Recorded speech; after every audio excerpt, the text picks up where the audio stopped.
Well, as I said earlier, we're looking today at the paradox of power. And we've come really to the end of our journey with the book Paradoxes of Group Life by Kenwin Smith and David Berg. Who doesn't want to be powerful? When I say that, I don't necessarily mean holding positions of power. But we all wish to be powerful in the sense of being heard, certainly to have our opinions listened to and respected by others and honoured as valuable. That's the kind of power that most people, I think, would like to see in their life.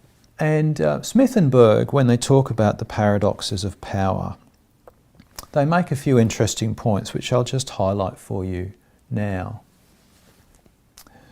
The first is that taking and using the available power often creates a vacuum because it is experienced as depriving others of a scarce commodity. Power is seen in many ways to be limited, and so when one person takes power, it takes power away from someone else necessarily. Therefore, they say that power taking is resisted, but in that resistance, it makes everybody feel powerless, individuals and the group as a whole.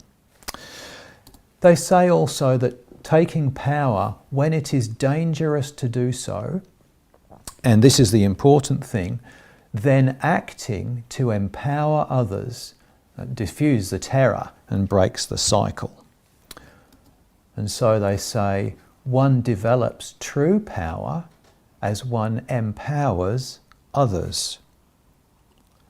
And they also observe that resistance is an affirmation of authority.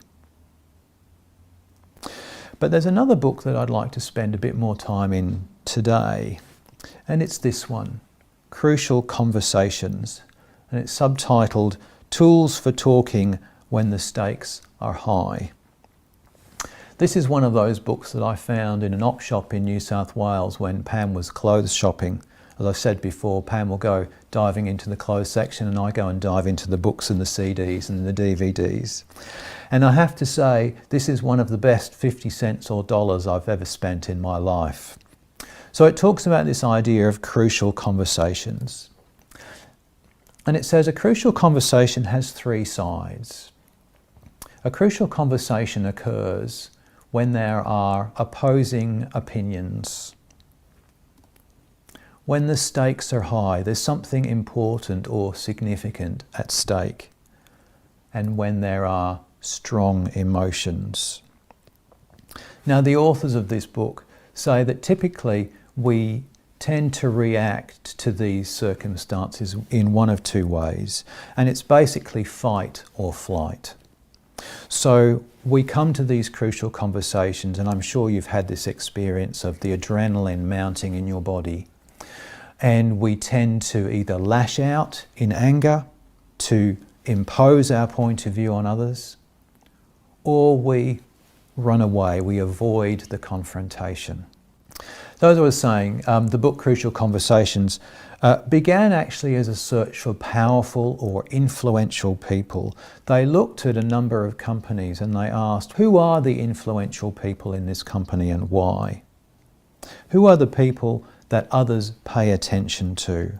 Who are the people who are consistently heard above the noise? And so this is what they said. We asked people to identify who they thought were their most effective colleagues. We wanted to find those who were not just influential, but who were far more influential than the rest. And so early on in the book, they share the story of a man called Kevin. And I thought I'd like to share it with you, just a couple of pages from the beginning of this book. One of the opinion leaders we became particularly interested in meeting was named Kevin. He was the only one of 8 vice presidents in his company to be identified as exceedingly influential, and we wanted to know why. So we watched him at work. At first, Kevin didn't do anything remarkable. In truth, he looked like every other vice president. He answered his phone, he talked to his direct reports, and continued about his pleasant but routine. After trailing Kevin for almost a week, we began to wonder if he really did act in ways that set him apart from others, or if his influence was simply a matter of popularity. And then we followed Kevin into a meeting. Kevin, his peers, and their boss were deciding on a new location for their offices. Would they move across town, across the state, or across the country? The first two execs presented their arguments for their top choices, and as expected, their points were greeted by penetrating questions from the full team. No vague claim was unclarified, no unsupported reasoning unquestioned. Then Chris, the CEO, pitched his preference, one that was both unpopular and potentially disastrous. However, when people tried to disagree or push back on Chris, he responded poorly. Since he was the big boss, he didn't exactly have to browbeat people to get what he wanted. Instead, he became slightly defensive. First, he raised an eyebrow. Then he raised a finger. Finally, he raised his voice, just a little. It wasn't long until people stopped questioning him and Chris's inadequate proposal was quietly accepted. Well, almost. That's when Kevin spoke up. His words were simple enough. Something like, "Hey Chris, can I check something out with you?" The reaction was stunning. Everyone in the room stopped breathing.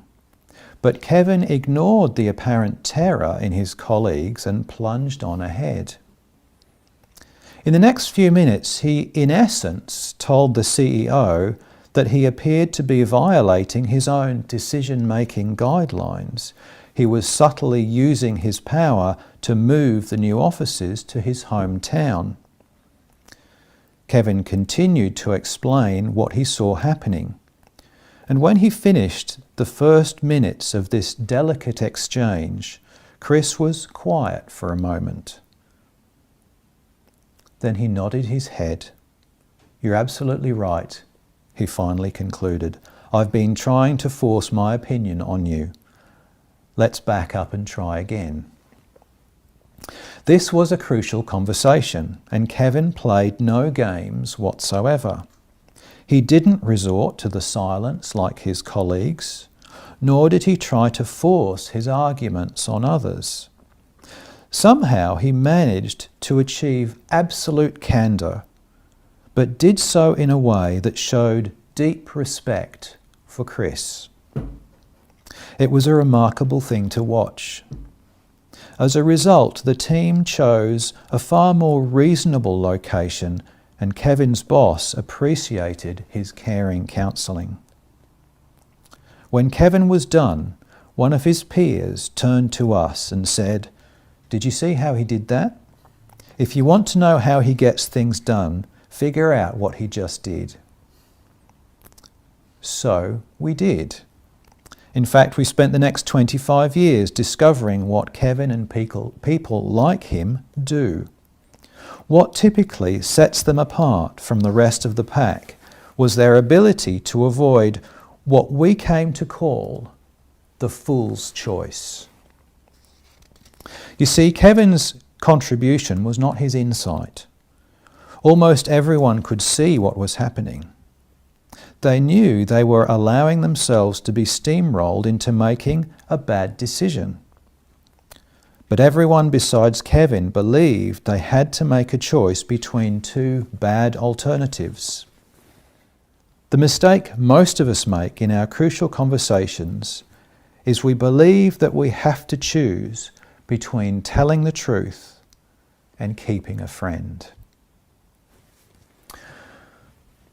Having said all of that, one of the most important aspects of these influential people, these powerful people, these people who make their thoughts and feelings known and heard to others, is the commitment that lies behind the power and influence that they exert. Just because you can state your case calmly and respectfully doesn't mean in itself that people will trust you. It's where that opinion comes from. And the book Crucial Conversations frames it as this. It's a commitment. It's a commitment to dialogue. And it's a commitment to bringing what they call the pool of shared meaning together.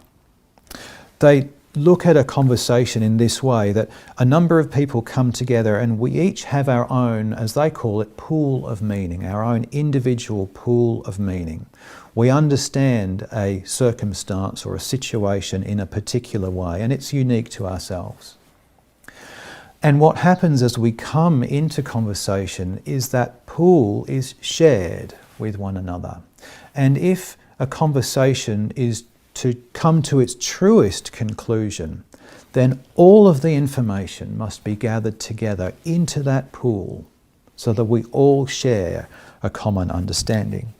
Those most powerful, most influential people are committed to this pool of shared meaning.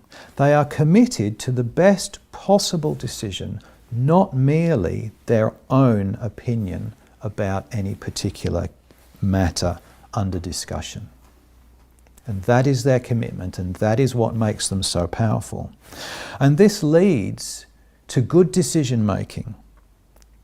And it also leads to a shared commitment to action, because the authors of this book make the point that when people have contributed to the shared pool of meaning, even when they don't get their way in the eventual decision, they are committed to what has taken place because it has taken place together. Now, I want to go back to the word. We read together this morning these words from Psalm 2, and I'm quoting here just the beginning and the end. Why do the nations rage, and the people plot a vain thing?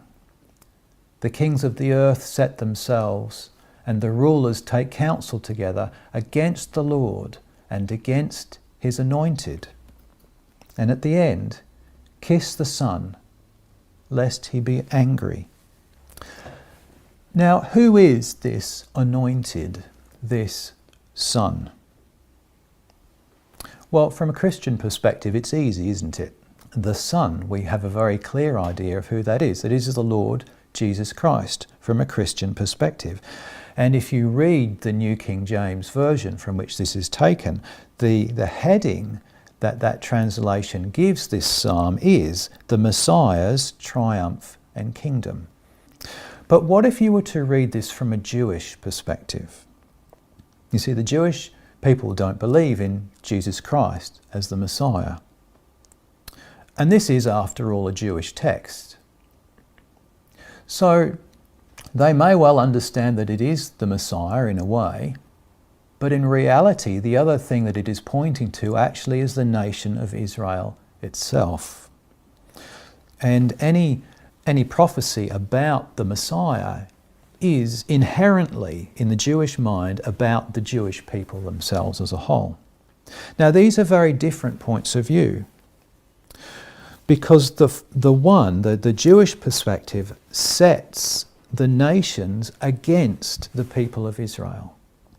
Whereas the Christian one, when we look at this as the Lord, means that we are united together as we look to the Lord. But as we do not look to the Lord, we are at war. And who is the Lord that we look to? Well, we read this morning from John chapter 13. Do you know what I have done to you? You call me teacher and Lord, and you say, well, for so I am. If I then, your Lord and teacher, have washed your feet, you also ought to wash one another's feet. For I have given you an example, that you should do as I have done to you. Most assuredly I say to you, a servant is not greater than his master, nor is he who is sent greater than he who sent him. If you know these things, blessed are you if you do them. A little later in John's Gospel, in the same room, almost the same conversation, the Lord says this, "A new commandment I give to you, that you love one another as I have loved you, that you also love one another. By this all will know that you are my disciples, if you have love for one another." And he continues to emphasize this as we go on through the chapters. If you love me, keep my commandments. He who has my commandments and keeps them, it is he who loves me. If you keep my commandments, you will abide in my love, just as I have kept my Father's commandments and abide in his love. This is my commandment, that you love one another as I have loved you. I wonder if you remember last week when we read from Mark's Gospel, we read these words. If anyone desires to be first, he shall be last of all and servant of all. Now, we, of course, weren't dwelling on these words last week. But if you remember the words we were looking at, to pluck out the eye, I mentioned that those are, they occur twice in Matthew's Gospel. Well, these words also occur twice in Matthew's Gospel, but they appear in different places than the previous ones we were looking at last week. You know that the rulers of the Gentiles lord it over them, and those who are great exercise authority over them. Yet it shall not be so among you. But whoever desires to become great among you, let him be your servant. And whoever desires to be first among you, let him be your slave. Just as the Son of Man did not come to be served, but to serve, and to give his life a ransom for many. And so what we read from heaven and hell is so obvious to us. No other government than the government of mutual love can operate in the heavens. And the government of mutual love is heavenly government. Reading on into paragraph 218, we heard, "Such governors do not domineer or dictate, but minister and serve. For to do good to others from the love of good is to serve, and to provide for its being done is to minister. Nor do they make themselves greater than others, but less." I've talked in the past about the way we think about things spiritually. And one of the things Swedenborg tells us, the hints he gives us, to think about something spiritually, the way we need to do that is to remove ideas of person and place and space and time and material. And this is one of the ways that we get caught up with this idea of power. We tend to locate power in a person. And that actually is not what we should do. We need to locate power in a principle. And to the extent that we practice that principle, we are powerful. To the extent that we fail to practice that principle, we lose that power. So it's very easy for us, and I know in the church in particular, for example, we tend to say, well, the minister is the be-all and end-all of the church. And that is just not so. It is the principle of ministry that is the be-all and end-all of the church, not the minister himself. And anyone can practice that principle. As much as I practice it, I am the minister of this church, but as much as I fail to do so, I am not. I said this is obvious, but I don't think it's easy. What is it that stands in our way? What prevents us from operating according to the principle of mutual love, the heavenly principle of government? Well, I think it's the same thing that stands in our way in entering heaven itself. And later in Heaven and Hell we read these words: "To enter upon the way to heaven is not so difficult as many believe. The sole difficulty lies in being able to resist the love of self and the world, and to prevent their becoming dominant. For this is the source of all evils." I just wanted to share something with you that I was reading just yesterday evening.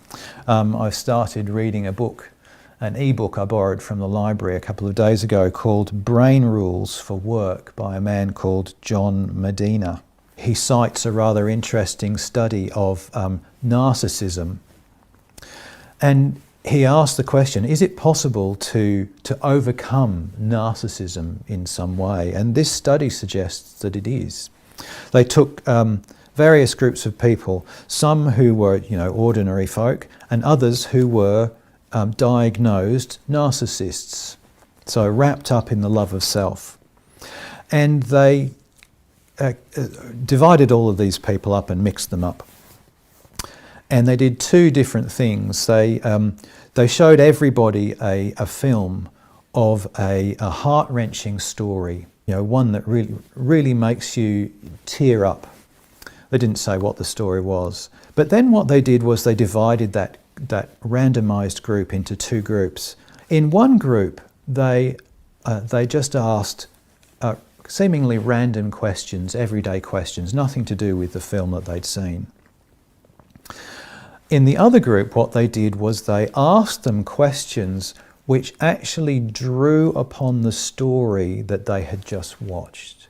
They asked them questions which, they said, forced them to empathize with the characters in the story that they'd seen.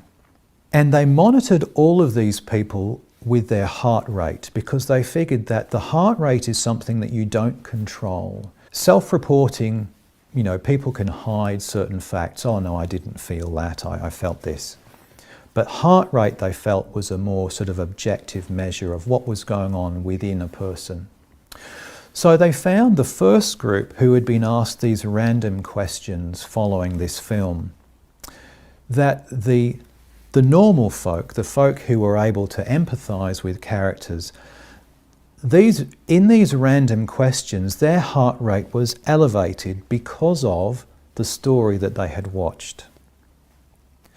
The narcissists, however, their heart rate dropped back down to a normal level, if it had even raised at all, because they're not good at empathy, they're not good at relating to these sorts of stories that for most of us raise a tear.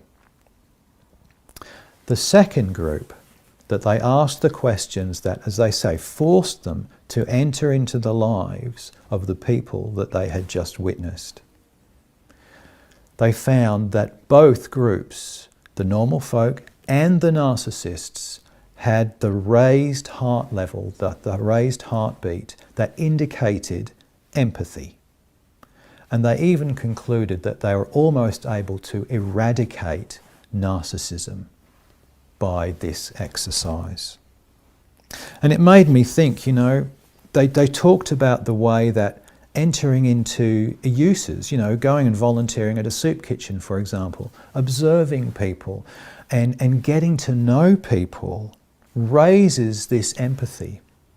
And not only that, within the context of work, that they said this empathy actually raises the intelligence of a group and its ability to function together correctly and purposefully and meaningfully. Then, of course, he goes on to say, oh, well, science has proved this, isn't it wonderful? Well, I look at a claim like that and say, well, science is actually just proving what religion has taught for centuries. And what we have taught for centuries is the need to challenge this love of self and love of the world. And that makes us powerful if we can grasp it and implement it in our lives. So I finish by asking you, do you want to be influential? Do you want to be powerful in that way? Perhaps you only want to be heard. So given everything that I've said, what are you going to do about it this week? As Jesus said, if you know these things, blessed are you if you do them.